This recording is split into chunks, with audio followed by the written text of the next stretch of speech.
ज़्यादा से ज़्यादा आप जप सकें उतना जपो, उसके लिए कोई इति नहीं है। जितना अधिक से अधिक आप जप सकें उतना जपिए, पर कम से कम इतना जप तो अवश्य ही होना चाहिए। ये मंत्र की मर्यादा हुई।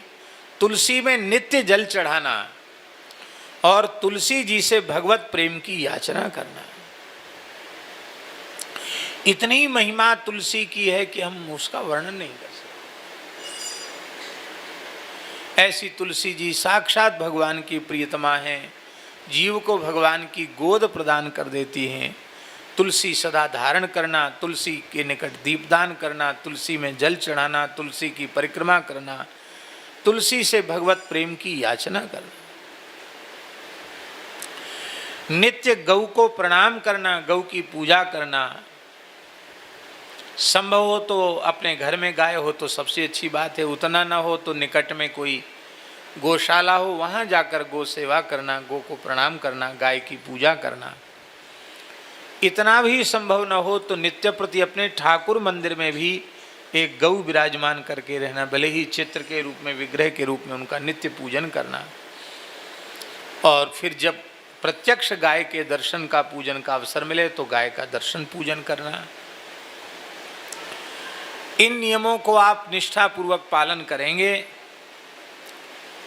तो हमने पूज्य गुरुदेव के मुखारविंद से सुना है कि कोई वैष्णवता के नियमों का निष्ठापूर्वक पालन करता है तो वह शरीर उसका अंतिम शरीर होता है, वह जन्म उसका अंतिम जन्म होता है। हम आपको अपने से नहीं जोड़ रहे हैं, हमने अपने से आपका रिश्ता नहीं जोड़ा है, हम आपको भगवान के चरणों में समर्पित कर रहे हैं। हे रघुनाथ जी, हे ठाकुर जी, आप सब इन जीवों को स्वीकार करें। बस ये प्रार्थना भगवान से कर रहे हैं। आपका सीधा संबंध भगवान से है, आप भगवान के चरणों में समर्पित हो जाएं। और हमारी सबसे बड़ी सेवा यही है कि आप भजन करें। आपसे किसी वस्तु पदार्थ की अभिलाषा हमारे मन में नहीं है, न अन्न चाहिए, न धन चाहिए, न वस्त्र चाहिए। आपसे आप सबका कल्याण चाहिए। आप सबका कल्याण भगवान के भजन से होगा। भगवान का भजन करें। यही ये जो कुछ लोग पूछ रहे थे कि रजिस्ट्रेशन या नंबर ये सब क्या है, ऐसे ही हमारे कान में बात आई तो बहुत से वैष्णवों की एक शिकायत रहती है। हम तो किसी से पूछते नहीं कि आपका नाम, गाम, जाति क्या है, कुछ नहीं पूछते हैं। केवल इतना ही पूछते हैं कि वो ईमानदारी से आप भजन कर सकेंगे कि नहीं, आपका खान पान पवित्र है कि नहीं, बस इतनी बात। और हमें क्या लेना देना, आप बताएंगे भी तो हमको याद रह जाएगा क्या, कितना याद रखेंगे हम। तो बहुत से वैष्णव यह शिकायत करते हैं कि कई बार वृंदावन में उत्सव होते हैं, कभी चातुर्मास का उत्सव है, कभी कोई उत्सव है, महाराज हमें तो पता ही नहीं चलता है कि कब क्या हो गया। स्थान का कोई उत्सव हमको पता नहीं चलता, जड़खोर गोधाम में कोई उत्सव है या अन्यत्र कहीं उत्सव है तो हमको पता नहीं चलता, तो हमको संदेश मिल जाया करे। तो इसी दृष्टि से ये नंबर वगैरह लिखे जा रहे हैं कि जिसमें आपको समय से कोई उत्सव महोत्सव है तो आपको आप तक सूचना मिल सके, बस इतनी सी बात है, और कोई प्रयोजन नहीं है। तो आप लोग निष्ठापूर्वक भजन नियम करेंगे। वैसे समय जो निश्चित था वो तो पूरा हो गया, इसलिए हम बोलते नहीं हैं। शास्त्री जी बोले तो थोड़ा सा बोल दो, थोड़ा कितना बोलें, अभी बोलना तो बहुत सब कुछ बाकी ही रह गया। राम कृष्ण नारायण में भेद मत समझना। भगवत स्वरूपों में भेद करने से भगवत अपराध होता है। भगवान के भक्तों में, वैष्णवों में भेद करने से वैष्णवापराध होता है। इसलिए राम कृष्ण नारायण में भेद नहीं समझना, राम कृष्ण नारायण के उपासकों में भेद नहीं समझना है। सभी वैष्णवों का, संतों का भगवत भाव से, गुरु भाव से आदर करना। पर साधन जो गुरु प्रदत्त है उसी प्रणाली से साधन करना। किसी में भेद न माने, किसी की निंदा, किसी की उपेक्षा न करें, सबको आदर दें, और जहाँ से भी अपने भजन का पोषण हो, हमारा भजन पुष्ट हो, वहाँ सत्संग करके स्वीकार कर लें, कोई समस्या नहीं है। पर जो गुरु प्रदत्त साधन है वही साधन, गुरु जी ने जो तिलक दिया है वही तिलक धारण करना, जैसा उन्होंने आचरण करने के लिए बता दिया वैसा ही करना।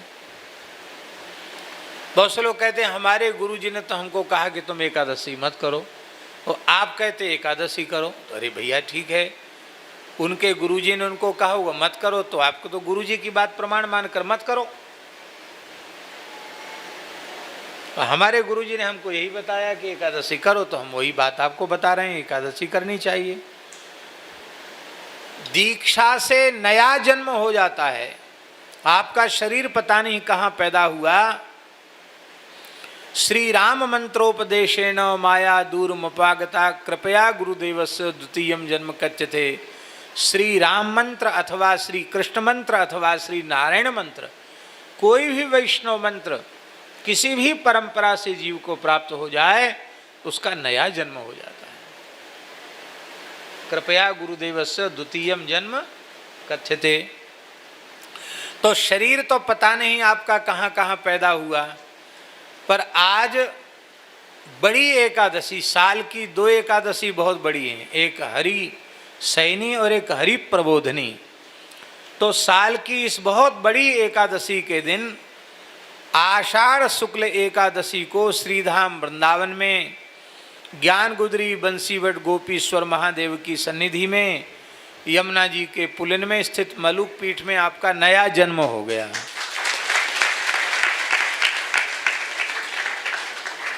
तो आपका वास्तविक जन्म दिवस आज हो गया। दीक्षा संस्कार को जन्म दिवस ही मानते, नया जन्म हो गया।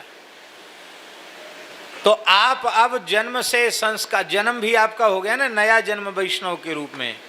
तो आप भले ही दीक्षा के बाद उत्तर प्रदेश, मध्य प्रदेश, राजस्थान, गुजरात, पंजाब जहाँ के रहने वाले वहाँ जाओ, लेकिन हृदय से समझना हम ब्रजवासी हैं, हम वृंदावनवासी हैं, हमारा वृंदावन से संबंध जुड़ गया, ऐसा अपने मन में अनुभव करना।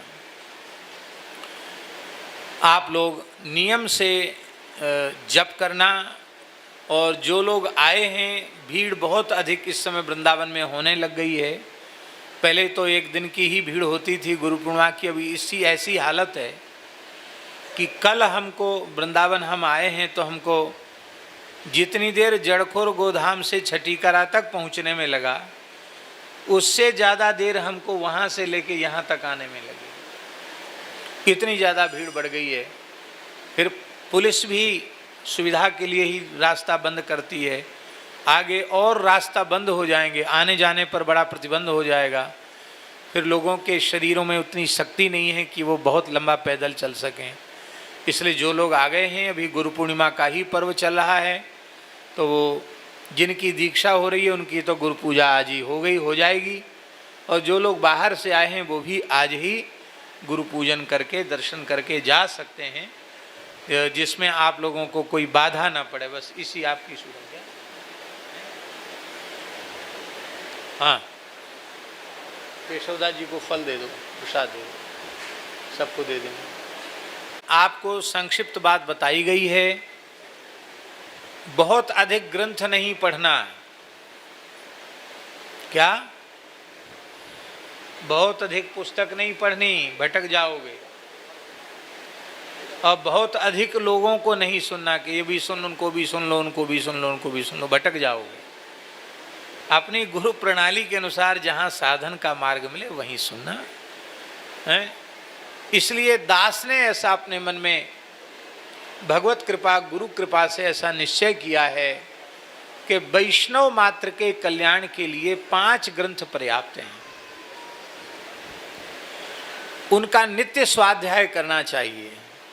या तो रोज 5 में से थोड़ा थोड़ा पढ़ो, अथवा एक पूरा हो जाए तो दूसरा शुरू कर दो, एक क्रम से पूरा करो।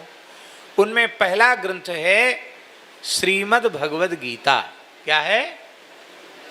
मनुष्य मात्र के कल्याण के लिए श्रीमद् भगवद गीता है। दूसरा ग्रंथ है श्रीमद् भागवत जीव मात्र के कल्याण के लिए। तीसरा ग्रंथ है श्री रामचरितमानस, जो संपूर्ण जीवों के कल्याण की बात, संपूर्ण शास्त्रों का सार रामचरितमानस है। इसलिए तुलसी पीठ वाले जगत गुरु जी कहते हैं सर्वग्रंथान परित्यज्य मानसम शरणम ब्रज। सारे ग्रंथों को नमस्कार करके मानस जी की शरण हो जाओ। सब कुछ है रामचरितमानस में।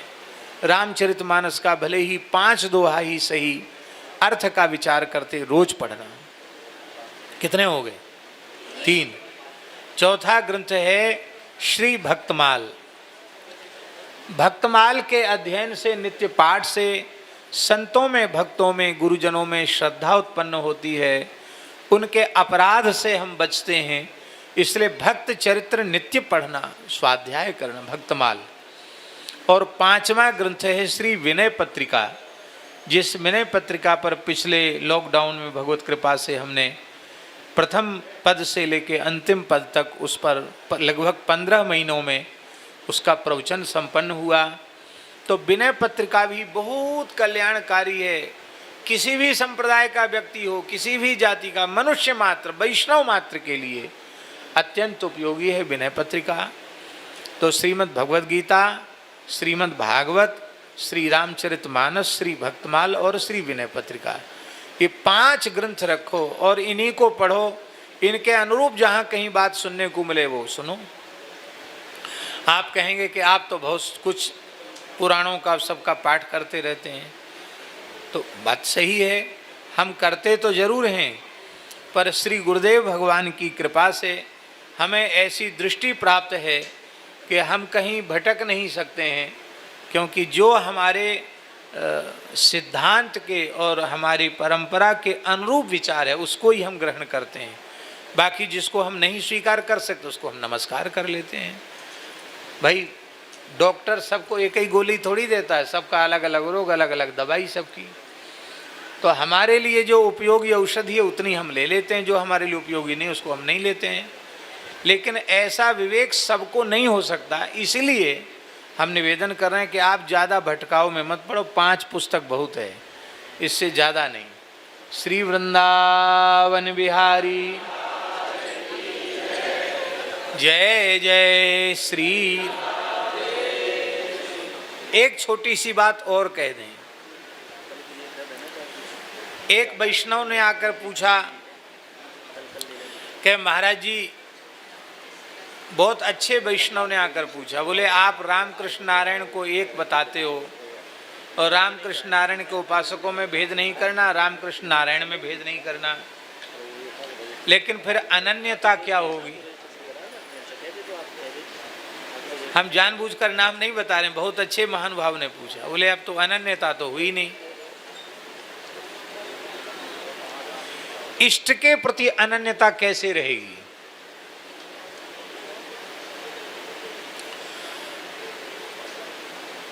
तो हमने 2 बात कही। एक बात तो ये कही कि अन्य होए तब ना अनन्यता नष्ट हो। जो राम जी हैं वही श्री कृष्ण हैं, जो राम कृष्ण हैं वही नारायण हैं, जो नारायण हैं वही राम कृष्ण हैं। जब एक ही हैं तो अनन्यता कहाँ से नष्ट हुई?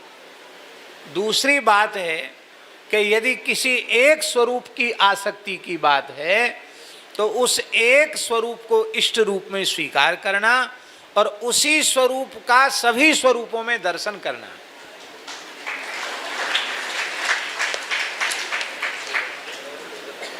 मान लो आपकी राम जी के प्रति स्वरूप निष्ठा है, आपको राम जी का स्वरूप बहुत प्रिय लगता है, अच्छा लगता है।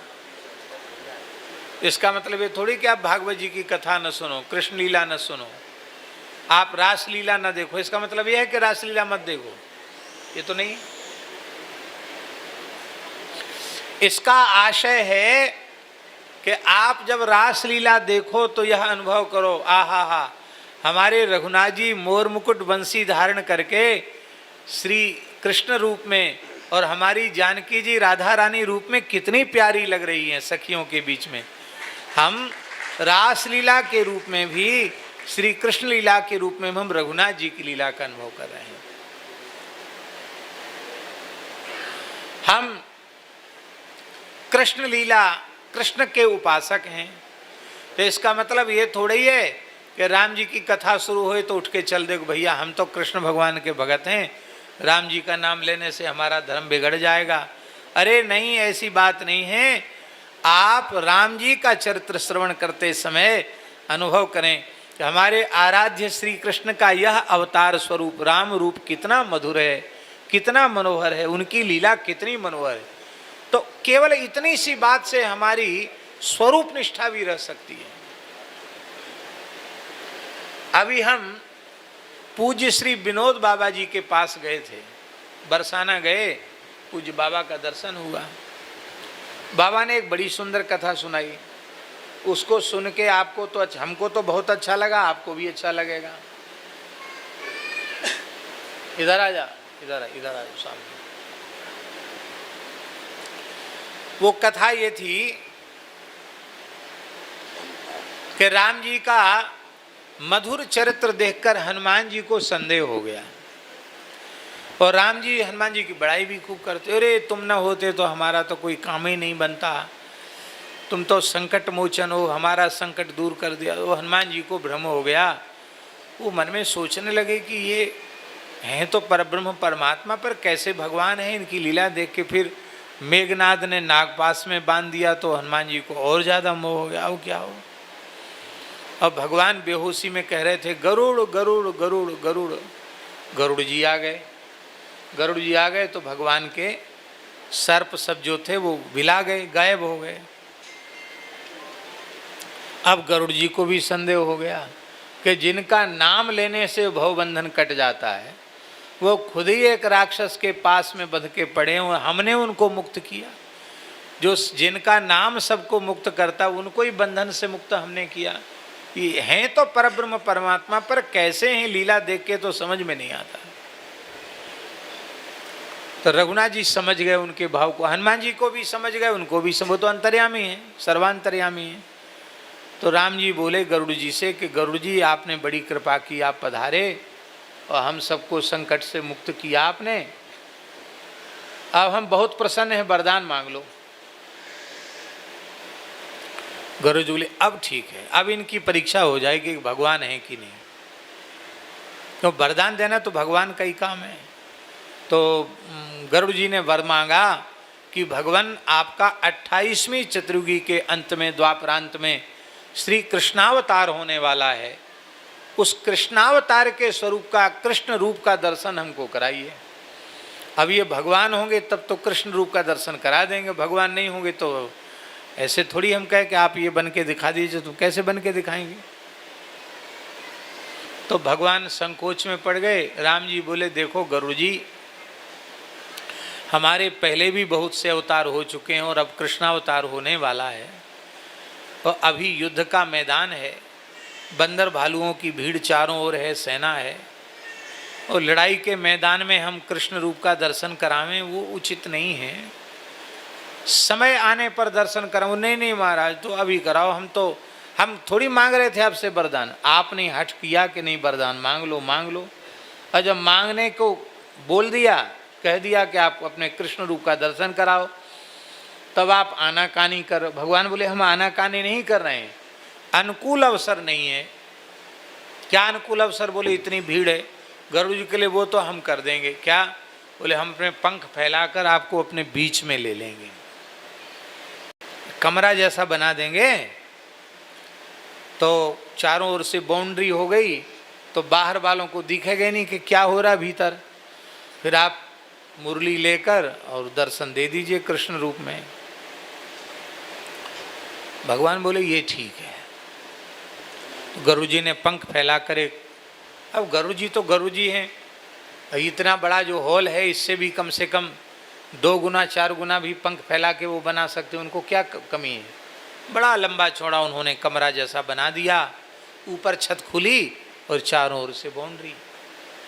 हनुमान जी तो सब चरणों में ही थे, सब सुन रहे थे। उन्होंने कहा ये बहुत अच्छी बात है, हमको भी पता चल जाएगा यदि ये भगवान होंगे तो तुरंत अपने होने वाले अवतार का दर्शन करा देंगे। तो हनुमान जी तुरंत सूक्ष्म रूप धारण करके वृक्ष के ऊपर चढ़ गए, पत्तों में छिप गए। अब जैसे मान लो ये चारों ओर से बाउंड्री हो और ऊपर छत खुला हुआ, तो ऊपर पेड़ पर कोई चढ़ेगा तो उसको तो सब दिखेगा नहीं भीतर क्या हो रहा है।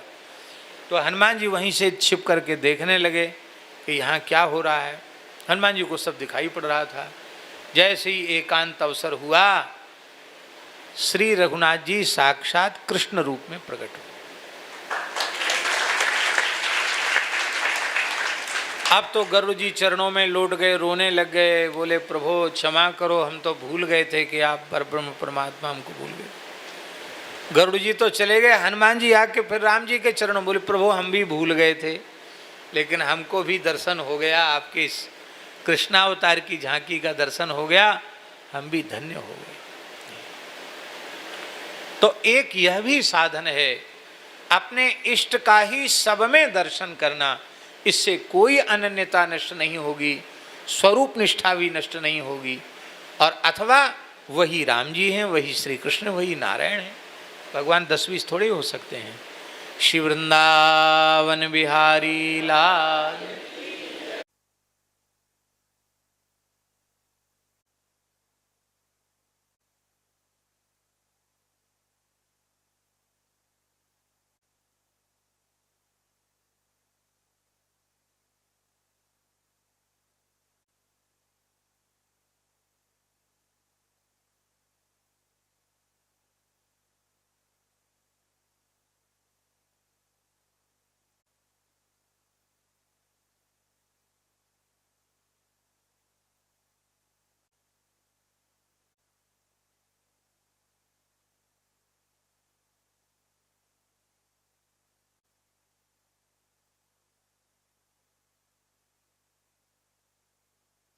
राम जय राम जय जय राम। श्री राम जय राम जय जय राम। श्री राम जय राम जय जय राम। श्री राम जय राम जय जय राम। श्री राम जय राम जय जय राम। श्री राम जय राम जय जय राम। श्री राम जय राम जय जय राम। श्री राम जय राम जय जय राम। श्री राम जय राम जय जय राम।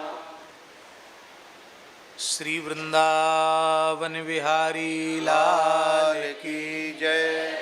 श्री मलूक पीठ बिहारिणी बिहारी जी महाराज की जय। श्री नित्य साकेत बिहारिणी बिहारी जी महाराज की जय। श्री खाकचौक बिहारिणी बिहारी जी महाराज की जय।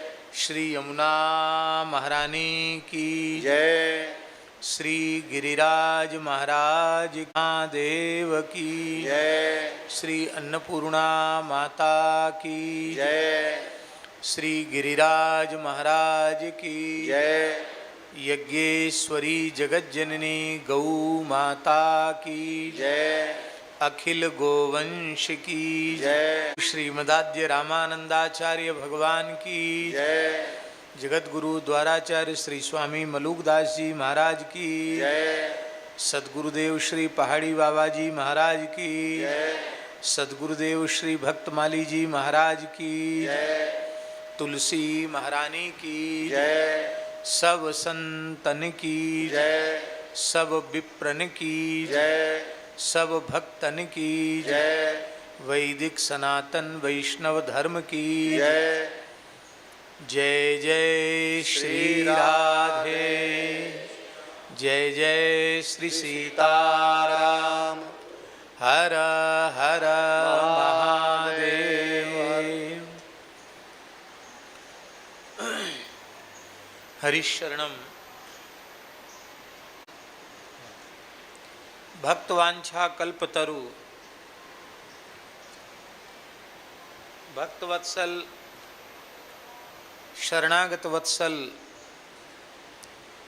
भगवान श्री नित्य साकेत बिहारिणी बिहारी जी की महती कृपा करुणा से श्रीधाम वृंदावन में श्री यमुना पुलिन वंशीवट ज्ञान गुदरी गोपीश्वर महादेव की सन्निधि में स्थित श्री मलूक पीठ के इस पवित्र दिव्य सद्गुरुदेव पंडित श्री जगन्नाथ प्रसाद भक्तमाली सत्संग भवन में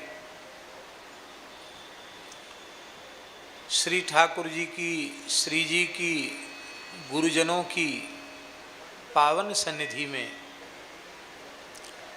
जीवन का अत्यंत महत्वपूर्ण संस्कार, दीक्षा संस्कार, उसको प्राप्त करने का सौभाग्य आप सबको मिल रहा है। कल हमने एक बात बताई थी कि जीव को अपने वास्तविक स्वरूप का परिचय प्राप्त हो जाए, इसी को शास्त्रों में दीक्षा कहा है। जिन लोगों ने कल सुना है, अब उसकी पुनरावृत्ति हम नहीं करेंगे। दीयते ज्ञान संबोधक क्षीयते पाप संचयः, दीयते क्षीयते यस्मात् सा दीक्षेत्य विधीयते। जिस संस्कार में जीव को उसके वास्तविक स्वरूप का ज्ञान कराया जाए और उसके स्वरूप के ज्ञान से उसकी संपूर्ण पाप राशि क्षीण हो जाए, उस पवित्र संस्कार को दीक्षा संस्कार कहते हैं। जो हमारे अनुभव में आ रहा है, जिससे हमारा व्यवहार संपादित हो रहा है, वो हमारा स्वरूप नहीं है। क्योंकि स्वरूप में परिवर्तन नहीं होता, स्वरूप में परिवर्तन नहीं होता। शरीर संसार बदलने वाले हैं, तो हमारा स्वरूप यही है कि ईश्वर अंश जीव अविनाशी, चेतन अमल सहज सुख राशि। ऐसा जो जीव है वो सो मायावश भयो गुसाई, बंध्यो कीर मरकट की नाई। ऐसा जीव माया के अधीन होकर के बंध गया। कैसे बंधा? तो गोस्वामी तुलसीदास जी महाराज उद्धरण दे रहे हैं, बंध्यो कीर मरकट की नाई। कीर माने होता है तोता, सुग्गा, और मरकट माने बंदर। तोते की तरह, बंदर की तरह वह बंध गया। अब इसको थोड़ा सा समझना पड़ेगा। तोते को कोई बांधता नहीं है, पर वह भीतर से मान लेता कि हम बंध गए हैं।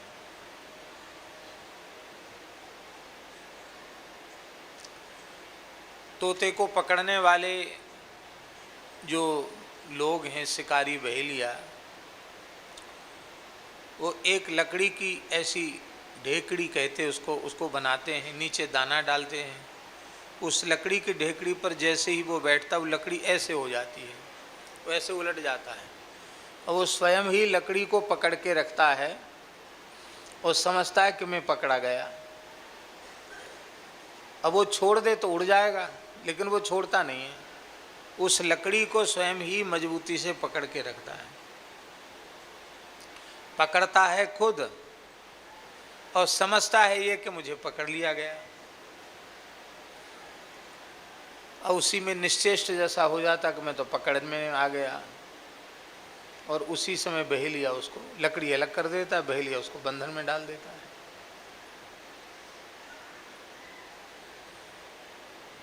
बंदर बहुत चंचल होता है, ऐसे बंदर पकड़ना चाहो तो उसको पकड़ना बड़ा कठिन है।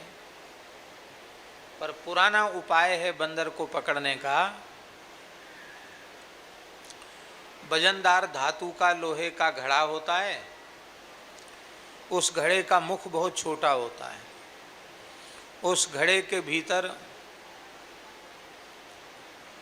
उबले हुए या भुने हुए चने डाल दिए जाते हैं। वजनदार घड़ा होता है, उस घड़े को रख देते इसे खुले मैदान में। बंदर देखता है, देख करके उसमें हाथ डालता है। हाथ डालता है तो चना पहले देखता है, फिर हाथ डालता है। हाथ डाल के मुट्ठी बंद करता है अब मुट्ठी के बिना तो हाथ भीतर चला गया और मुट्ठी में चना भर लिए और वो हाथ उसका अटक जाता, फंस जाता है। किसी ने पकड़ा थोड़ी है उसको, उसका हाथ भीतर से किसी ने नहीं पकड़ा, पर उसको लगता है कि मैं पकड़ लिया गया।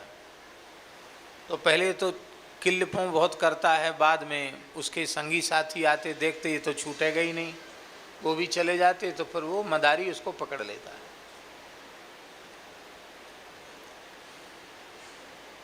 तो जैसे बंदर को किसी ने नहीं पकड़ा, जैसे तोते को किसी ने नहीं पकड़ा, पर अपने ही भ्रम के कारण वे पकड़े गए ऐसा उन्होंने मान लिया और इसलिए वो बंधन में आ गए। ठीक इसी प्रकार से नित्य मुक्त सिद्ध बुद्ध शुद्ध बुद्ध जो परमात्मा है, उसका अंश है यह जीव, और अंश में अंशी के गुण होते हैं। जीवात्मा भी कभी बंधन में रहा नहीं और कभी बंधन में आ नहीं सकता, पर उसने शरीर को मान लिया मैं, और शरीर से संबद्ध संसार को मान लिया मेरा। इसी कारण से वो बंध गया। इसी को कहते हैं माया, सो माया बस भयो गुसाई, बंध्यो कीर मरकट की नाई। इसी भाव को विनय पत्रिका में गोस्वामी जी ने कहा, जीव जबते हरिते बिल गान्यो, तबते देह गेह निज जान्यो। यह जीव तब से भगवान से विलग हुआ जब से उसने देह गेह को अपना मान लिया। देह माने शरीर, शरीर को मैं मान लिया और संसार को मेरा मान लिया। दीक्षा के बाद अपने मन में यह अनुभव करना है कि मैं केवल भगवान का ही अंश हूं। ना मैं स्त्री हूं, ना मैं पुरुष हूं। जीवात्मा ना स्त्री है, ना पुरुष है, न ब्राह्मण है, न चांडाल है, न देवता है, न दैत्य है, न पशु पक्षी कीट पतंग, कुछ भी नहीं है। वह केवल केवल भगवान का ही अंश है और भगवान अंशी है। हम भगवान के अंश हैं।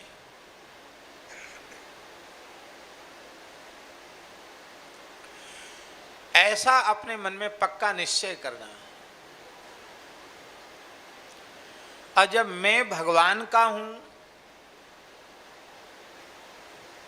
तो मेरे कौन हुए? मेरे भगवान हुए।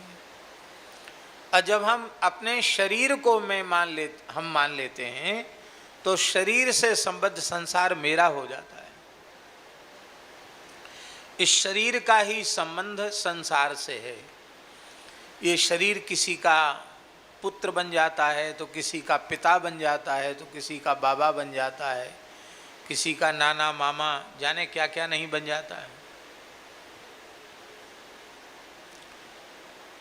किसी की स्त्री बन जाता है, किसी की पत्नी बन जाता है शरीर, किसी का पति बन जाता है।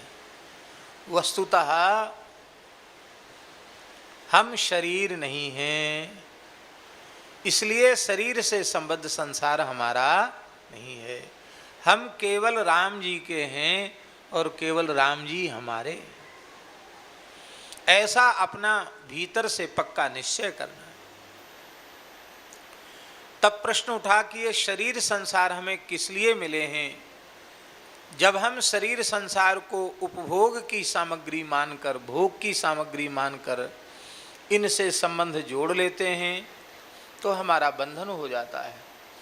और जब शरीर संसार को भगवान की भक्ति का साधन मान लेते हैं, भगवान की उपासना का साधन मान लेते हैं, तो जो शरीर संसार बाधक बन रहा है अब तक भगवत प्राप्ति में, वही शरीर संसार भगवत प्राप्ति में साधक बन जाता है। भक्ति किसको कहते हैं? ऋषिकेन हृषिकेश सेवनम भक्ति रुच्यते। इंद्रियों के द्वारा, इंद्रियों के अधीश्वर भगवान की उपासना का नाम भक्ति है। ज्ञानेंद्रियों से भी भगवान का अनुभव करना, भगवान की सेवा करना, कर्मेंद्रियों से भी भगवान का अनुभव करना, भगवान की सेवा करना है।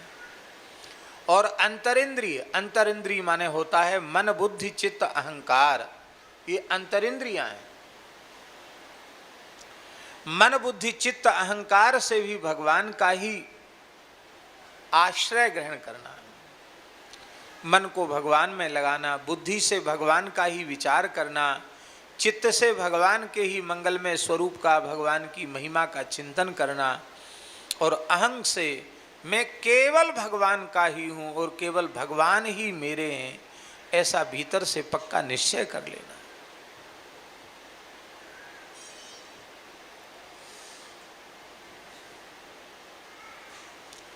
जीव भगवान का नित्य दास है। ये संबंध जोड़ने का अलग से कोई विधान नहीं है। कहाँ जा रहे हैं? हाँ। ये अलग से संबंध जोड़ने का कोई विधान नहीं है, क्योंकि संबंध जोड़ा जाए तब जब न हो।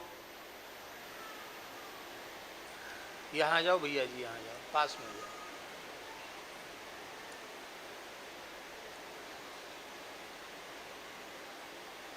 यहाँ आगे आ जाओ, यहाँ इन बटकों के आगे।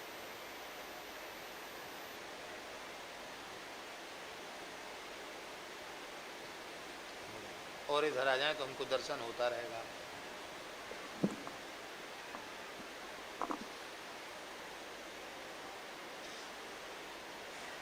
क्या कह रहे थे, हमको याद दिलाओ।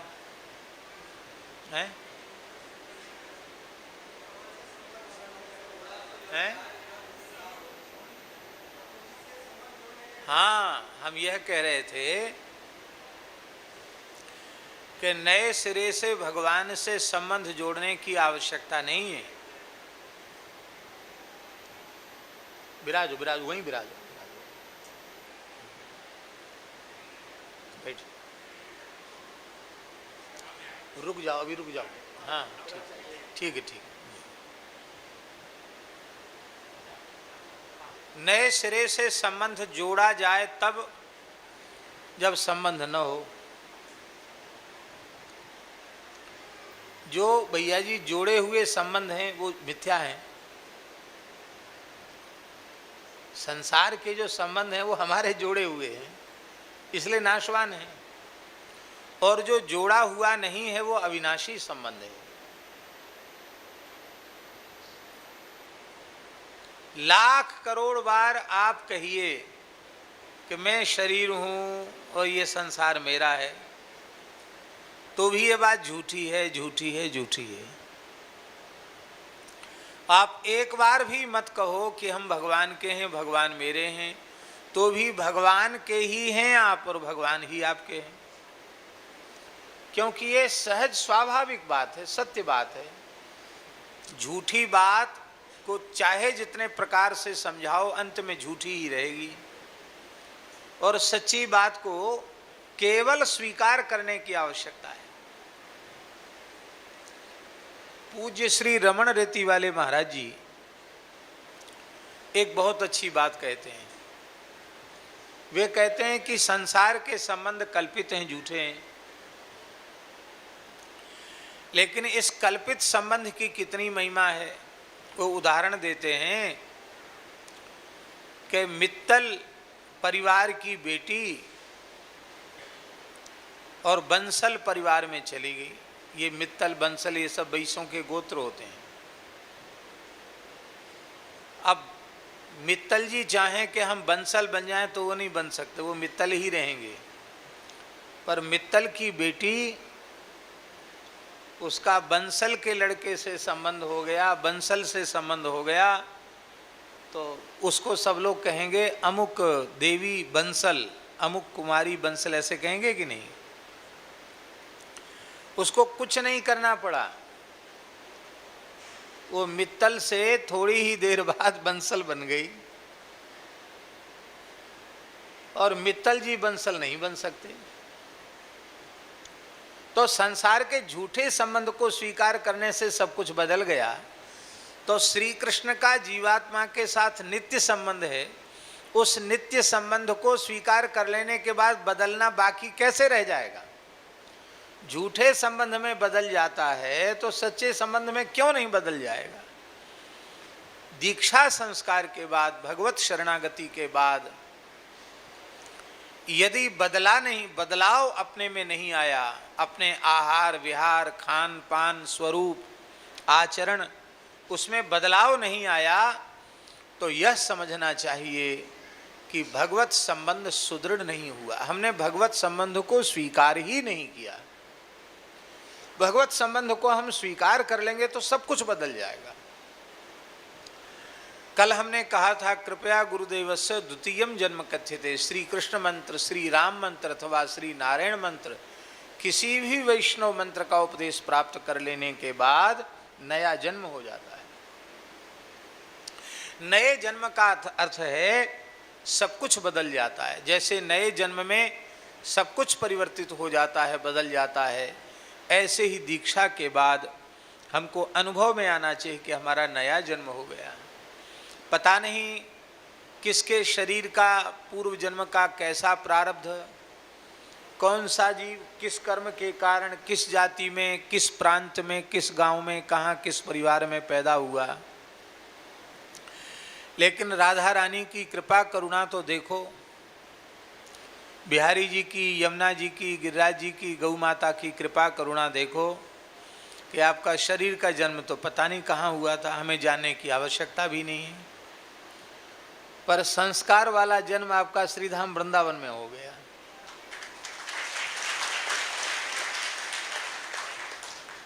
भैया जी गर्ग संहिता में लिखा है कि काशी में मरने से मुक्ति होती है, काशी में मरने से मुक्ति होती है। काश्याम मरणान मुक्ति ही श्रुति वचन है। काशी में मृत्यु हो तो मुक्ति होती है। लेकिन गर्ग संहिता में लिखा है कि ब्रज में मुक्ति अधिक सुलभ है। क्यों सुलभ है? बोले वहाँ एक प्रकार से मुक्ति है, मरने से मुक्ति है, और यहाँ 5 प्रकार से मुक्ति है। और यही बात पद्म पुराण में वृंदावन महात्म्य का वर्णन करते हुए भगवान शिव पार्वती जी से कह रहे हैं। 5 प्रकार से वृंदावन में मोक्ष है। यहाँ के वृंदावन माने ब्रजमंडल 84 कोस ब्रज, यहाँ केवल जन्म हो जाए एक प्रकार, यहाँ केवल मृत्यु हो जाए दूसरा प्रकार, मृत्यु कहीं भी हो और शरीर को आकर यहाँ संस्कारित कर दिया जाए 3, और यहाँ कोई विशिष्ट संस्कार हो जाए, दीक्षा संस्कार हो जाए, यज्ञोपवीत संस्कार हो जाए, अरे कुछ नहीं विवाह संस्कार हो जाए ब्रज में,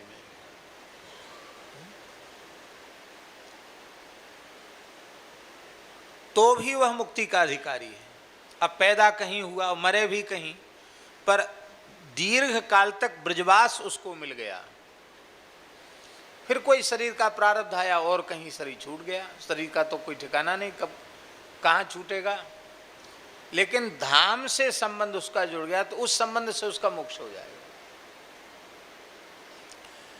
तो आप लोगों का मनुष्य जन्म का सबसे महत्वपूर्ण संस्कार दीक्षा संस्कार श्रीधाम वृंदावन में श्री मलूक पीठ में यमुना जी के पुलिन में संपन्न हुआ। तो आप यह समझें कि आषाढ़ शुक्ला द्वादशी हमारी वास्तविक जन्म की तिथि है। हमारी कोई व्यक्तिगत सेवा नहीं है, ना आपसे हमारा कोई स्वार्थ है, न कभी आपसे कोई धन चाहिए, न अन्न चाहिए, न वस्त्र चाहिए। इसलिए नहीं चाहिए क्योंकि हम जितना खा नहीं सकते उससे ज़्यादा हमारे रघुनाथ जी हमको दे रहे हैं खाने के लिए, जितना हम पहन नहीं सकते उतना हमको वस्त्र दे रहे हैं, और हमारे व्यवहार का कहीं कोई काम रुक नहीं रहा है। सब काम भगवान की कृपा से चल रहे हैं, और 1 पैसा की किसी की नौकरी नहीं है, और न कोई व्यवसाय है, न कोई नौकरी है, और ठाकुर जी सब चला रहे हैं। तो जब इतने समर्थ श्री ठाकुर जी ने, श्री जी ने हमारा हाथ पकड़ा हुआ है, और फिर भी हम आपसे कुछ चाहें, इच्छा करें, तो हमसे बड़ा मूर्ख और कौन होगा। इसलिए हमें आपसे आपका परम कल्याण चाहिए, और आपका परम कल्याण आप सोच रहे हो कि हम कर देंगे, हम नहीं करेंगे। आपको अपना कल्याण स्वयं करना पड़ेगा। आत्मैव ह्यात्मनो बंधु आत्मैव रिपुरात्मनः, गीता जी में भगवान ने कहा जीव स्वयं का ही बंधु है और स्वयं का ही शत्रु है। हम अपने आप को शरीर संसार से हटाकर भगवान की ओर ले जाते हैं। शरीर संसार से हटाकर भगवान की ओर हम अपनी वृत्ति को ले जाते हैं, तो हम अपने आप के मित्र हैं। और हम अपने आप को भोगों की ओर, संसार की ओर ले जा रहे हैं, विमुखता की ओर ले जा रहे हैं, तो हम अपने आप के शत्रु हैं। ठाकुर जी की कृपा, संतों की कृपा, गुरुदेव की कृपा में कहीं कोई कोर कसर नहीं है। सारी कसर है अपनी कृपा की। आप अपने ऊपर कृपा करो। अपने ऊपर कृपा करना यही है कि ऐसा पक्का निश्चय कर लो कि इसी जन्म में, इसी शरीर से हमको भगवान के चरणों में पहुंचना है, हमको भगवान की प्राप्ति करनी है। इस कलिकाल में भगवान की प्राप्ति सबसे सरल है। सतयुग त्रेता द्वापर के साधक कलिकाल में जन्म लेना चाहते हैं, क्योंकि कलिकाल में भगवान का साक्षात्कार, भगवान की भक्ति, भगवान का प्रेम बहुत जल्दी सुलभ हो जाता है। वैष्णवता के नियमों का निष्ठा पूर्वक पालन करें। हमें भगवान ने मनुष्य बनाया ही अपनी शरणागति के लिए। भगवान ने हमें मनुष्य अपनी प्राप्ति के लिए ही बनाया है, और कोई प्रयोजन नहीं है। पुराणों में लिखा है भैया जी, शंकर जी कह रहे हैं अधीक्षितस्य बामोरु कृतम सर्वम निरर्थकम पशुयोनि मवाप्नोति दीक्षाहीनो मृतो नरः। शंकर जी पार्वती जी से कह रहे हैं कि देवी, जो मनुष्य जन्म प्राप्त करके भगवान की शरण में नहीं, दीक्षा माने भगवत शरणागति, भगवान की शरण में नहीं गया, उसके द्वारा किया गया सारा शुभ कर्म व्यर्थ है। और बिना भगवत शरणागति के कहीं मृत्यु हो गई तो बोले पशु योनिम अवापनोति दीक्षाहीनो मृतो नरः। यदि बिना भगवत शरणागति के शरीर छूट गया तो पशु योनि में जाना पड़ेगा।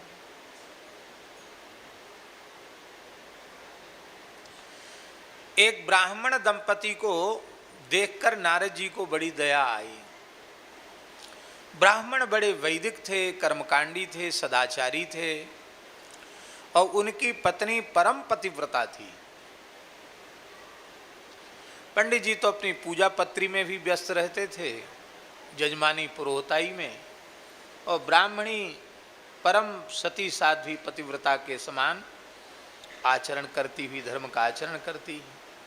तो नारद जी की दृष्टि पड़ गई। नारद जी मन में सोचने लगे कि ये हैं तो ब्राह्मण, बड़े पवित्र हैं, संध्योपासन गायत्री की उपासना करते, सब ठीक है, पर ये भगवान के भक्त नहीं बने, भगवान के शरणागत हो जाएं, अभी इनको ज़्यादा से ज़्यादा जिस धर्म का पालन करने से स्वर्ग मिलेगा, और पुण्य भोग करके फिर धरती पर पैदा होना पड़ेगा, और कहीं कुसंग में पड़ गए, माया के थपेड़े चोट खा करके पता नहीं कहाँ के कहाँ जाएंगे।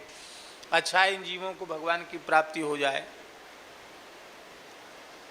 तो श्री नारद जी कृपा करके आए। पंडित जी तो कहीं बाहर चले गए थे, ब्राह्मणी थी, उसको पता था कि कोई साधु महात्मा आवे तो उनका स्वागत करना चाहिए। उसने प्रणाम किया ब्राह्मणी ने, आओ महाराज प्रसाद पाओ, भिक्षा ग्रहण करो।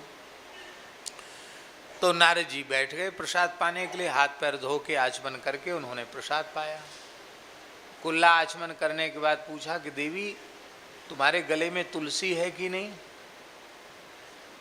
कान में भगवान का नाम सुना है कि नहीं। वो बेचारी जानती नहीं थी। बोले महाराज मैं तो पहली बार सुन रही हूँ कि ऐसा भी कुछ होता, मैं नहीं जानती कुछ। अरे राम राम राम राम राम, बड़ा अनर्थ हो गया। अवैष्णव के हाथ का छुआ खाना पीना नहीं चाहिए, तो खा लिया, बहुत अनर्थ हो गया। तो नारद जी तो बड़े लीलाधारी कौतुकी, तो श्री नारद जी ने मुंह में अंगूठा डाला और जितना खाया था सब बमन कर दिया। और फिर सामने ही गंगा जी बह रही थी, गंगा जी का तट था, तो खूब गंगा जल पी के फिर कुंजल कर दिया, बिल्कुल खाली कर दिया पेट। ब्राह्मणी बेचारी थर थर कांपती कांपती देखती रही, बोले महाराज कितने दिन में तो भूले भटके कोई महात्मा आए और हमारा अन्न इतना शुद्ध कि उन्होंने सब पलटी कर दिया। महाराज ऐसे तो हम नहीं जाने देंगे आपको। तो बोले पहले भगवत शरणागति ग्रहण करो। तो भोली भाली पतिव्रता ब्राह्मणी नारद जी की बातों में आ गई और नारद जी ने उसको भगवान का नाम सुना दिया, वैष्णवी दीक्षा दे दी और नियम और दे दिया कि अवैष्णव का स्पर्श नहीं करना, उसका छुआ हुआ खाना नहीं, कह के नारद जी चले गए। अब नारद जी तो लीला करके चले गए, समर्थ महापुरुष है ना, साक्षात भगवान है नारद जी। और पंडित जी आए तो ब्राह्मणी ने हाथ जोड़ के कह दिया महाराज दूर ही रहना अब आप, क्यों किसी चीज़ को छू दोगे तो फिर खाने पीने योग्य नहीं रह जाएगी। उनको बड़ा बुरा लगा कि हमको अस्पृश्य जैसा व्यवहार हमारे साथ हो गया। देवी क्या बात है, ये सब नया नया काम, मस्तक पर तिलक कंठी, ये सब क्या है। कहा एक महात्मा जी आए थे, हाथ में उनके वीणा था, उन्होंने ही कृपा कर दी मेरे ऊपर। सारी घटना ब्राह्मणी ने सुनाई। तो पंडित जी ने कहा कि भाई एक घर में तो ऐसे कैसे गुजारा होगा कि हम बाहर पौरी में बैठे रह जाएं, भीतर घुसे नहीं, कोई चीज़ छुए नहीं। तब ऐसा करो कि तुम्हारे गुरुजी को बुलाओ तो हम भी दीक्षा ले लेते हैं, क्यों एक गृहस्थ आश्रम में सुखपूर्वक अब तक रहे, आगे भी रहना है। तो नारद जी कह के गए थे कि कोई संकट आवे हमारी याद करोगे तो हम आ जाएंगे। तो जैसे ही पतिव्रता ने नारद जी का स्मरण किया, गुरुदेव कृपा करो, नारद जी प्रकट हो गए। नारद जी ने कहा बहुत अच्छी बात है, तुम जाओ गंगा स्नान करके आओ, तुमको दीक्षा देंगे। वो गंगा जी नहाने जा रहे थे तो रास्ते में और ब्राह्मण मिले। उन्होंने कहा अरे पंडित जी आप कैसे, सवेरे तो आपने गंगा जी नहाई था, फिर ये दोपहर में गंगा जी कैसे। अरे बोले हमको दीक्षा लेनी है, गुरुजी ने आज्ञा दी। अरे महाराज इस समय श्राद्ध पक्ष चल रहा है, पितृपक्ष, कड़वे दिन कहते हैं लोग। श्राद्ध पक्ष चल रहा, यह कोई दीक्षा का मुहूर्त है। आप जैसे विद्वान को तो कम श्राद्ध में, पितृपक्ष में तो दीक्षा नहीं लेनी चाहिए। उनकी समझ में आएगा बिल्कुल बात ठीक है, लोग टोका टाकी करेंगे। उन्होंने नारद जी से कहा कि गुरुजी दीक्षा तो हम ले लेते, लेकिन अब हम ले नहीं सकते, क्यों श्राद्ध पक्ष चल रहा है। नारद जी ने समझाया कि देखो पंडित जी, मुहूर्त का विचार अवश्य करना चाहिए, ठीक है, शास्त्र की मर्यादा है, किंतु भगवत शरणागति का कोई मुहूर्त नहीं है। जिस क्षण समझ में आ जाए उसी क्षण भगवत शरणागत हो जाना चाहिए। अच्छा एक बात हम आपसे पूछें, आप नया मकान बनाते हो तो पंडित जी से मुहूर्त पूछते हो कि हम गृह प्रवेश कब करें, मुहूर्त पूछते हो कि नहीं। और मान लो किसी के घर में आग लग जाए तो वो पंडित जी से मुहूर्त पूछेगा कि हम किस मुहूर्त में घर छोड़ें। बोलो, आग लगने पर किसी पंडित जी को पूछने की जरूरत नहीं है, तुरंत घर से बाहर हो जाना चाहिए। संसार में आग लगी हुई है, इस आग से बचना चाहते हो तो भगवान की शरण हो जाओ। श्री स्वामी अग्रदेवाचार्य जी ने कहा आग लगनते झोपड़ा जो निकसे सो लाभ। ये संसार आग लगनता झोपड़ा है, इससे बाहर निकल कर राम जी की शरण हो जाओ, भगवान की शरण हो जाओ। लेकिन पंडित जी बोले अब कुछ भी हो महाराज, लोगों ने टोका टाकी कर दी, हम इस समय तो नहीं लेंगे। नारद जी अंतर्धान हो गए। दैव योग था, उसी श्राद्ध पक्ष में पंडित जी की आयु पूरी हो गई और पंडित जी को मरना पड़ा। धर्मात्मा तो वे थे ही, कर्मनिष्ठ ब्राह्मण थे, इसलिए मरने के बाद उनकी अधोगति तो नहीं हुई, उत्तम स्वर्ग लोक को वो गए। और पतिव्रता पति का अनुगमन करती है, तो यदि वह पति वैष्णव होता, भगवत धाम जाता, तो पतिव्रता भी भगवत धाम जाती। तो पति के संबंध से उसको भी स्वर्ग जाना पड़ा। अब पुण्य भोगने के बाद दोनों का फिर धरती पर जन्म हुआ। तो पशु योनिम अवापनोति दीक्षाहीनो मृतो न रहा। उस ब्राह्मण को हाथी की योनि में जन्म मिला। जब धरती पर वो पैदा हुए तो किस रूप में हुए? हाथी के रूप में। और एक अवैष्णव का अनुगमन उसने किया था। इस दोष के कारण पतिव्रता ब्राह्मण कुल में जन्म न लेकर इस बार विदर्भ देश के राजा की पुत्री के रूप में पैदा हुई, विदर्भ देश की राजकुमारी के रूप में उत्पन्न हुई। अब उसको नारद जी का भी स्मरण था कि हमारे गुरुजी पूर्व जन्म के वो हैं, उनकी कृपा से, और वही साधना भी वो करती थी। राजकुमारी का स्वयंवर हुआ और वो जानती थी कि मेरा पति ही इस राजा के यहाँ, मेरे पिता के यहाँ हस्तिशाला में हाथी के रूप में पैदा हुआ है और सबसे सुंदर हाथी है। स्वर्ण मंडित और सिंह अलंकृत वो हाथी वहाँ खड़ा था राजमहल के द्वार पर। तो उस पतिव्रत, उस कन्या ने, राजकुमारी ने किसी राजकुमार के गले में वरमाला नहीं डाली। मेरे पूर्व जन्म के यही पति हैं ऐसा स्वीकार करके उसने हाथी के गले में माला डाल दी। लोग हंसने लगे कि बड़ी सुंदरी राजकुमारी पर बड़ी मूर्ख है। इतने राजकुमारों में से किसी कोई पसंद नहीं आया, किसी के गले में माला नहीं डाली। इसने हाथी पशु के गले में माला डाली। राजा ने कहा, बेटी तुम तो बड़ी बुद्धिमती हो, विदुषी हो, फिर तुमने ऐसा काम क्यों किया? उसने कहा, पिताजी आप विश्वास नहीं करेंगे, ये मेरे पूर्व जन्म के पति हैं और मैं पतिव्रता हूँ। पति को छोड़कर किसी भी अन्य का मैं वर्ण नहीं कर सकती, इसलिए वे किसी शरीर में हों मैं इनकी सेवा करूँगी। लोगों ने समझाया कि ये वो जन्म गया, अब तो तुम ये पशु है, और तुम बोले ये सब कुछ नहीं। तब श्री नारद जी का स्मरण किया, तब श्री नारद जी प्रकट हो गए। और नारद जी प्रकट हो गए तो नारद जी ने उस हाथी का स्पर्श किया, कहा देखो पंडित जी, उस समय भगवत शरणागत हो जाते तो ये अधम योनि में नहीं जाना पड़ता। रोने लगा हाथी। तो श्री नारद जी ने अष्टादशाक्षर गोपाल मंत्र का उपदेश उसके दक्षिण करण में किया, गले में तुलसी बांध दी। हम समझते छोटी मोटी कंठी तो हाथी के गले में क्या आएगी, हो सकता है नारद जी ने अपना हजारा मालई डाल दिया हो। तो हाथी को शिष्य बनाया और गोपाल दास नाम रख दिया और कहा कोई बात नहीं।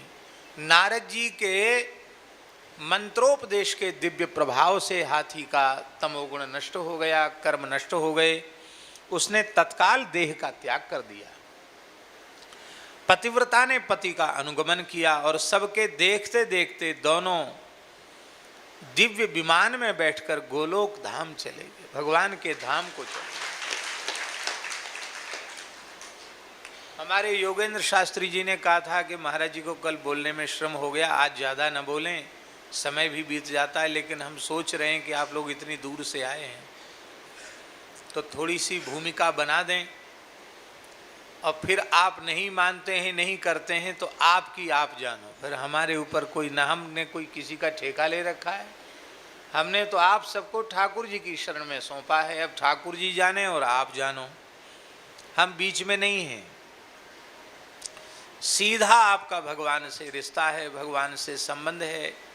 हमारे पूज्य गुरुदेव भक्तमाली जी कहते थे कि जो निष्ठापूर्वक भगवत शरणागति ग्रहण करते हैं और जीवन पर्यंत वैष्णव धर्म की निष्ठाओं का श्रद्धापूर्वक पालन करते हैं,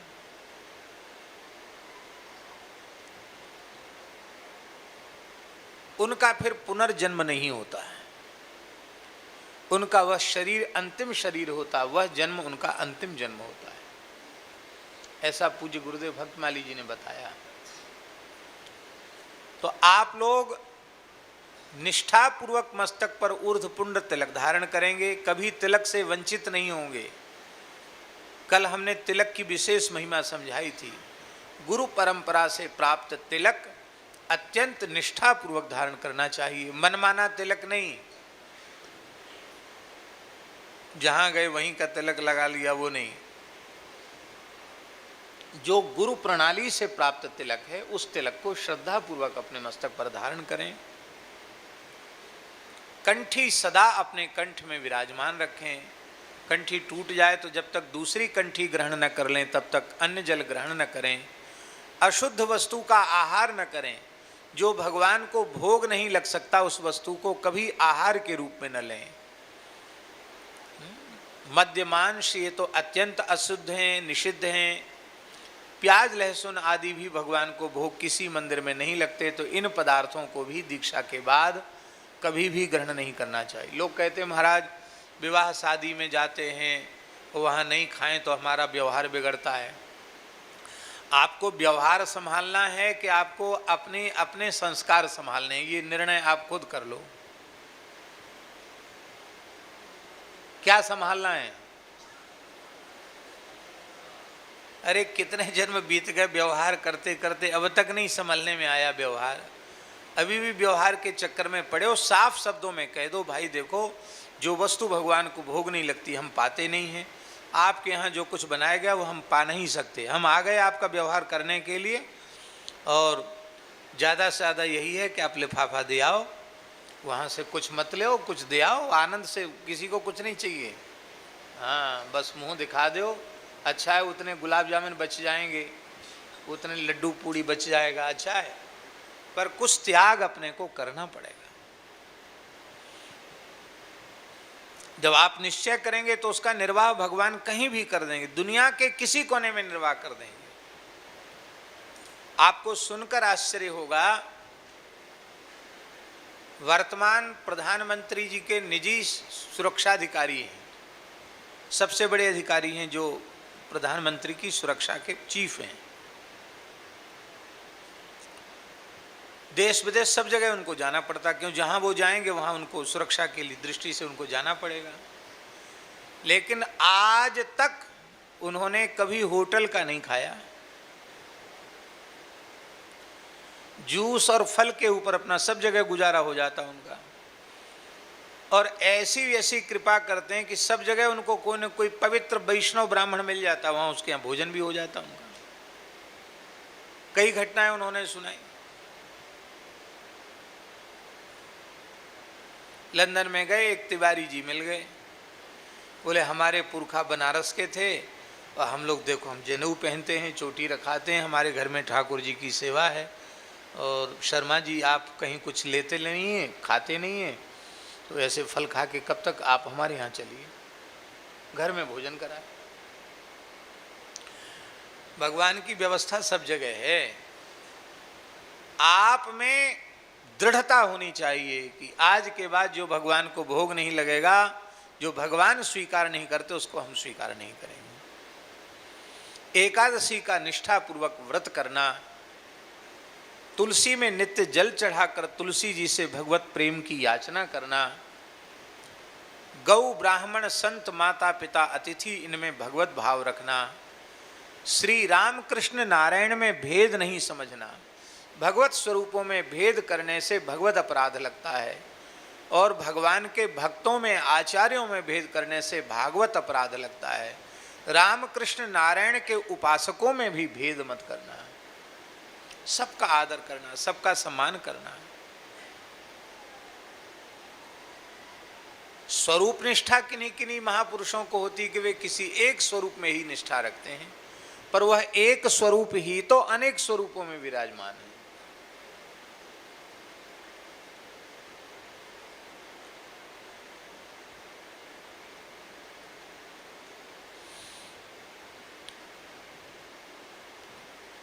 स्वरूप निष्ठा का मतलब ये थोड़ी है कि राम जी के भगत भागवत जी की कथा न सुने, कृष्ण कथा न सुने।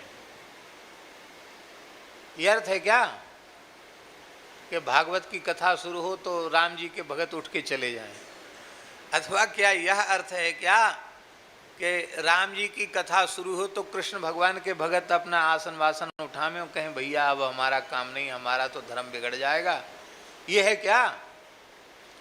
आपकी राम जी के ही स्वरूप में विशेष निष्ठा है तो आप रासलीला दर्शन करते समय अनुभव कीजिए, आज हमारे रघुनाथ जी मोर मुकुट बंसी धारण करके कितने सुंदर लग रहे हैं।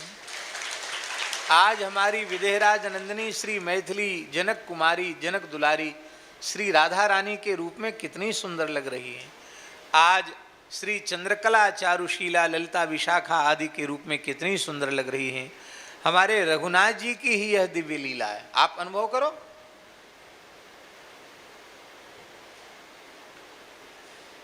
ये बात सभा में कहने की नहीं है, सबके सामने कहने की नहीं है, पर श्री सद्गुरु भगवान की ऐसी कृपा है, ऐसी करुणा है उनकी, उन्होंने ऐसी दया कर दी है इस अधमाधम जीव पर कि हमको भगवान के किसी भी स्वरूप की चर्चा करते समय लगता ही नहीं कि हम दूसरे की चर्चा कर रहे हैं।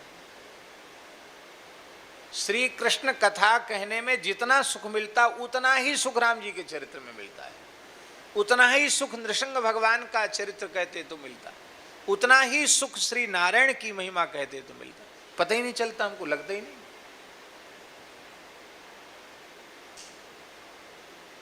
ये महाराज जी की कृपा है। किसी भी संत भक्त आचार्य का चरित्र कहते समय ये नहीं लगता कि हम किसी दूसरे संप्रदाय के भक्त का चरित्र कह रहे हैं, हमको लगता हम अपने आचार्य का चरित्र कह रहे हैं। और इसमें कितना सुख है ये वाणी का विषय नहीं है। परम पूज्य श्री बक्सर वाले मामा जी को देख लो, श्री सीताराम जी का गुणगान किस भाव से वो करते थे, और जब ब्रज में आकर के होरी के समय, राधाष्टमी के समय, बरसाना आकर के श्री जी का गुणगान किस आनंद में मग्न होकर के वो करते थे। एक सा भाव, एक सी प्रीति। इसलिए ऐसा आप अपने मन में भाव रखें। हमारी सबसे बड़ी सेवा क्या है? बहुत ध्यान से सुने इस बात को। हमारी सबसे बड़ी सेवा यही है कि आप इसी जन्म में भगवत प्राप्ति कर लो, बस। और हमारी कोई सेवा नहीं। आप जीवन में कभी हमारे पास द्वारा मत आओ, चलेगा। हमें आपके पते ठिकाने से भी कोई प्रयोजन नहीं है, आपसे भी कोई मतलब नहीं है। आप सबका कल्याण हो, आपको भगवान की प्राप्ति हो जाए, भगवान आप सबका कल्याण करें, भगवान आपको अपना लेवें, बस यही हमारा स्वार्थ है, यही हमारा परमार्थ है। इसलिए दूसरी बात यह है, स्कंद पुराण में लिखा है, सब लोग बैठे सुन रहे हैं कि नहीं सुन रहे हैं? स्कंद पुराण में लिखा है,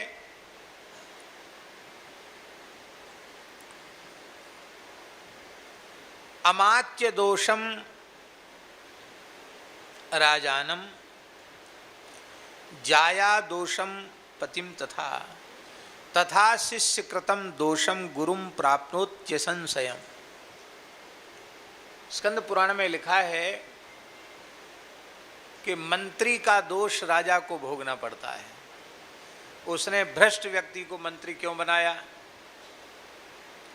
दुष्ट व्यक्ति को मंत्री क्यों बनाया जो प्रजा पर अत्याचार करता है। तो अयोग्य व्यक्ति को मंत्री बनाया तो मंत्री जो कुछ पाप करेगा उसे तो भोगना ही पड़ेगा, उसका परिणाम राजा को भी भोगना पड़ेगा। पत्नी का दोष पति को भोगना पड़ेगा। जाया दोषम पतिम तथा, पति ने इतनी सावधानी क्यों नहीं रखी कि पत्नी कुमार्ग पर न जाती। पत्नी का किया हुआ पाप पति को भोगना पड़ेगा। ठीक इसी प्रकार से तथा शिष्य कृतम दोषम गुरुम प्राप्नोत्य संशयम, शिष्य के द्वारा किया हुआ पाप गुरु को भोगना पड़ता है।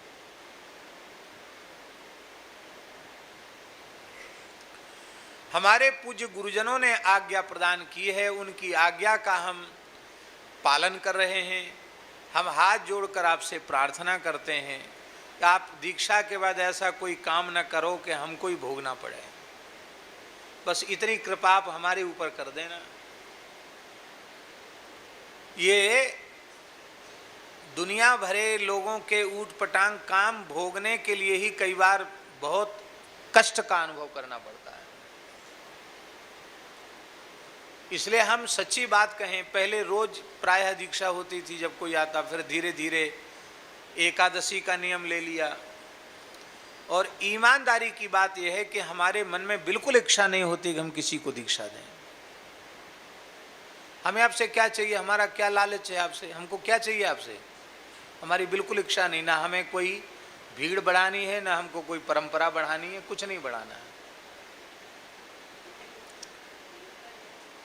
और ये बिल्कुल इच्छा नहीं होती है कि हम किसी को दीक्षा दें, क्योंकि प्रायः लोग ऐसे भी होते हैं कि जो दीक्षा लेने के बाद उनके व्यवहार आचरण में परिवर्तन नहीं आता है और उससे दोष लगता है। यद्यपि ये भगवान की बड़ी करुणा है कि अपने ठाकुर जी के शरणागत अधिकांश लोग भजन में लगे हैं। ये भगवान की बहुत बड़ी करुणा, अलग पहचान में आ जाते हैं और भजन में लगे हुए हैं। और बहुत से लोग ऐसे होते हैं, दीक्षा लेके गए, न उन्हें मंत्र का जप करना है, न उनको तिलक लगाना है, न उनको एकादशी करनी है, होटल में भी खाना है, प्याज लहसुन भी खाना है, कई बार और अशुद्ध चीज़ भी खाना पीना है। और फिर आएंगे, फिर कहेंगे हमने दीक्षा ली, हमारा संकट दूर नहीं हुआ, हम तो बहुत परेशान हैं। परेशान तुम भगवान की शरण में ही नहीं गए। अरे जिस विभीषण को लात मार के भगाया उसको उन्होंने लंकेश बना दिया। आप दीक्षा के बाद दुखी दरिद्र हो गए, इसका मतलब है कि आपने ठीक से भगवान की शरण नहीं ली। कहते महाराज ऐसा कुछ करो कि कुछ रुपया पैसा आवे, धंधा पानी चले। बहुत से लोग कहते हैं महाराज बहुत परेशान है, दीक्षा दे दो। तो भैया हाथ जोड़ के प्रार्थना, हमारी दीक्षा में इतनी ताकत नहीं है कि आपका व्यापार चल जाए, आपकी नौकरी लग जाए, आपके संतान हो जाए, ऐसी ताकत हमारी दीक्षा में नहीं है। इस शिक्षा से नहीं, केवल इस शिक्षा से शरण में लो। तद विज्ञानार्थम स गुरुमेवाभिगच्छेत समित पाणि श्रोत्रियम ब्रह्मनिष्ठम। भगवान के स्वरूप का ज्ञान इसी जन्म में हो जाए, इसी संकल्प को लेकर आप भगवान की शरण ग्रहण करो, इसी में लाभ है। तो बातें तो बहुत कुछ हैं, सत्संग करते रहोगे तो सब बात धीरे धीरे समझ में आती चली जाएगी और सबका सर्वविध कल्याण हो जाएगा। इसमें किसी प्रकार का कोई संदेह नहीं है। और भगवान कृपा करें। इस बार कुछ लोगों के आग्रह पर लोगों को संख्या नियंत्रित करने की दृष्टि से, और कई बार लोग ये आग्रह करते कि आपके यहाँ कोई उत्सव होता है तो हमारे तक तो खबर ही नहीं पहुँचती है कि आपके यहाँ कुछ हुआ। ऐसा बहुत से लोग शिकायत करते हैं। अब कितने लोग आके चले जाते हैं, कोई पूछता तो है नहीं, तो कैसे खबर भेजें। तो सज्जन जी ने ये निश्चय किया कि लोग अपना कम से कम नाम नंबर पता लिखावें। तो आजकल वो काय के माध्यम से हैं, हाँ, व्हाट्सएप वगैरह के माध्यम से वो डाल दिया जाएगा, तो आप लोगों को पता चल जाए। जैसे अभी चातुर्मास होने वाला है, तो सुंदर गौरांग चरित्र होगा, लीला होगी, रासलीला होगी, गौरांग लीला होगी, और श्री रामचरितमानस के माध्यम से भगवान की चर्चा होगी। तो जब जब जिसको अवसर मिले आते जाएं। रहने की व्यवस्था अपने ढंग से कर लें, क्योंकि यहाँ तो जगह उतनी ही है, लोगों को हॉल में ही रहना पड़ता है और ज़्यादा व्यवस्था रहने की है नहीं। पर प्रसाद की व्यवस्था सबकी रहेगी। जो जगह मिल जाएगी वो यहाँ भी रह जाएंगे, नहीं तो अपने ढंग से व्यवस्था कर लें। और पंगत तो दास मलू का यूँ कहें, सबके दाता राम। अभी भी हम न उपस्थित रहें तो भी बहुत बड़ी पंगत रोज होती है। 300-400 मूर्ति तो नित्य प्रसाद पाते हैं कम से कम, और रहते हैं तो दुगनी तिगनी भीड़ हो जाती है। तो ठाकुर जी के दरबार में प्रसाद की कोई कमी नहीं है, आप प्रसाद खूब प्रेम से पाएँ। रहने की बात है कि सीमित जगह है, सीमित व्यवस्था है। तो यही बातें हैं। भगवान आप सब पर खूब अनुग्रह करें, खूब कृपा करें। दीक्षा के संस्कारों में तिलक संस्कार, तुलसी संस्कार, दासांत नाम का संस्कार। अब सब अपना अपना नाम बताओगे तो हम कहाँ तक नाम धरेंगे। इसलिए आपको श्री ठाकुर जी का जो भी नाम बहुत प्रिय लगता हो, उस नाम के पीछे दास जोड़ लें तो आपका नाम संस्कार हो गया। और माताओं को जो भी नाम श्री जी का अच्छा लगता हो, उस श्री जी के नाम के पीछे अपने नीचे पीछे दासी लगा दें या सहचरी लगा दें तो इसी से उनका नाम संस्कार हो जाएगा। यही बात है। और खूब आचार्य चरणों में निष्ठा रखना श्री रामानंदाचार्य भगवान की यह पवित्र परंपरा है। श्री मलुकदास जी की ये तपस्थली है। आचार्य कहीं जाते नहीं, यहीं विराजते हैं। उनकी शरण ग्रहण करें। भगवान आप सबका कल्याण करें। गोविंद जय जय गोपाल जय जय गोविंद, राधा रमण हरि गोविंद जय जय राधा,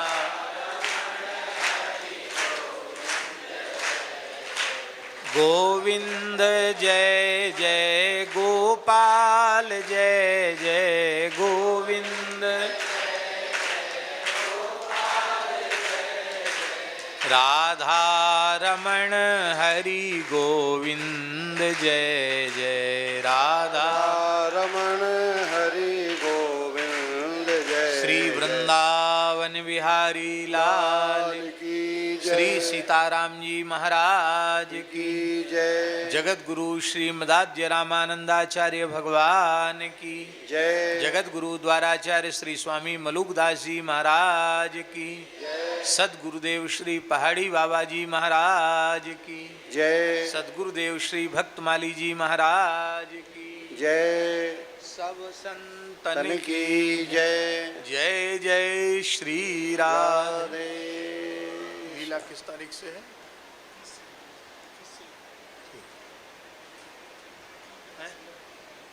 आपके ऊपर है। हाँ हाँ 21 तारीख से है, 21 जुलाई से है 20 सितंबर तक श्री मलुक पीठ की जो गौशाला है श्री पहाड़ी बाबा भक्तमाली जी गौशाला, उसके ऊपर नवीन सत्संग भवन बन रहा है। उस सत्संग भवन का उद्घाटन श्री गौरांग लीला से होगा 20 जुलाई से 21 जुलाई से और 20 सितंबर तक 2 महीने विस्तार से संपूर्ण गौरांग चरित्र होगा। फिर रासलीला भी होगी, कुछ राम जी का चरित्र भी हो जाएगा, कुछ भक्त चरित्र भी हो जाएंगे। तो 2 महीने तक खूब लीला का सुख मिलेगा। और सायंकाल को 3 से 5 कथा श्रवण करने का भी सौभाग्य मिलेगा।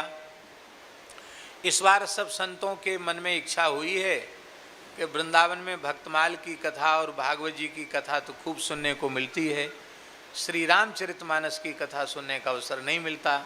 हमने रामायण पढ़ी नहीं, रामायण लगाई नहीं, पर पूज्य गुरुदेव श्री भक्तमाली जी की कृपा से, पूज्य बक्सर वाले महाराज जी की कृपा से, सब संतों की गुरुजनों की कृपा से जो कुछ हमने अपने सुना है, जो कुछ हमारी स्वल्प मति में है, वो कह सुन करके अपनी वाणी को हम पवित्र करेंगे।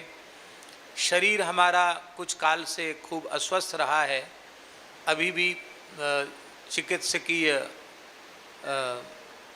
जो बंधन है उसमें रहना पड़ता है। तो हमारी आप लोगों से अभी से भी प्रार्थना है, उस समय भी, कि जिस समय कथा होगी उसी समय आप लोग दर्शन से संतुष्ट रहें।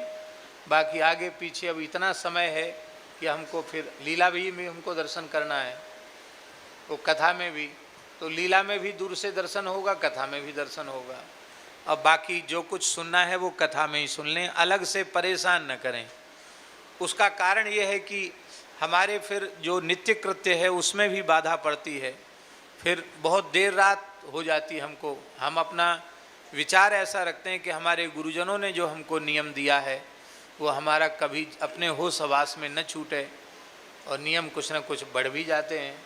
तो इसलिए आप लोग इतनी कृपा करें कि केवल बस उसी समय मिलें, बाकी सबको राम राम, श्री सीताराम। अब शास्त्री जी आपको बताएंगे क्या करना है। इसको कहाँ लगाएंगे आप?